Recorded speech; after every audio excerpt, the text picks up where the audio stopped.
So it's even for women though, it's like they're not conscious of their strategic pluralism. They're just in strategic pluralism as the evolutionary psychology idea that the alpha seed beta needs, dynamic is illustrated in what's called strategic pluralism, which is that most women can't find a guy to satisfy all their genetic desires for mating plus all their needs for provisioning. Okay. So what they end up doing is sort of going for guys for the sex, right? For the desire. And then they sort of settle with the guy that they think that they can live with and that'll help them meet their milestones and all that stuff. But this is all primal and unconscious. This is happening in their hindbrain. It's a driver. So without having some sort of education on this stuff, which of course modern gynocentric society, feminism does not educate women on these things. They don't know that this is their operating system. They don't know that this is happening. They get in a relationship and they're told all these things. They're told, that guy that you were really hot for, that you kind of had all the roller coaster of emotions with, Becky, you don't want to settle with that guy. You don't want to marry that guy. You're just going to have a really tough, he's probably not going to stay with you. He'll probably cheat. So, you need to find the nice guy who matches your checklist. And that poor nice guy goes with her, and he's like, oh, he thinks he won the lottery. Becky finally wants to date him. She's been ignoring him since high school.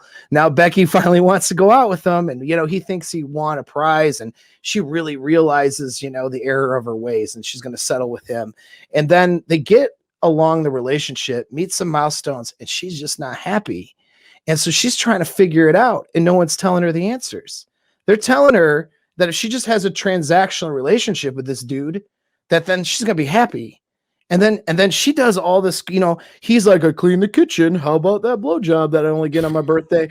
And she's like, I just did it. Right. Like, and she's like at what point did like Becky, when she was at the foam cannon party in Ibiza, think to herself when she was having a threesome with Pablo and Juan that oh wait, hang on a second, we got to get our love languages hashed out here before we start having these gymnastics going on over there from the chandelier at the hotel. Before I get spit roasted, can we spend some quality time before you spit in my mouth, Pablo? I need to get this quiz taken so that we can establish what love language we're going to have here during this transaction that we're going to execute on.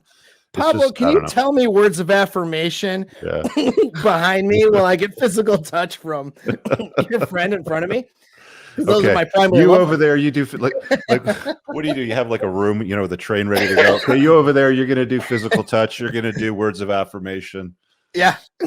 Yeah. And that's the thing. And it completely misunderstands women. I mean, women can have competing ideas and often multiple competing ideas at once in their head. I mean, it's kind of a talent, you know what I mean? And so if you ask a girl like what her love language is, her answer, if she's thinking about the socially acceptable provisioning beta dynamic answer, she's going to give you one set of answers.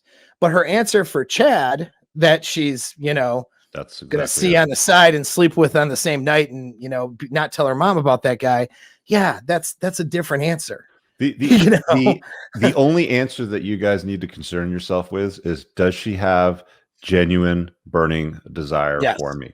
If she has that, everything else pretty much takes care of itself. The minute that you start taking these quizzes to negotiate desire between the two of you in a relationship, you're putting yourself in the position of beta bucks. It's like, it's just never going to end well.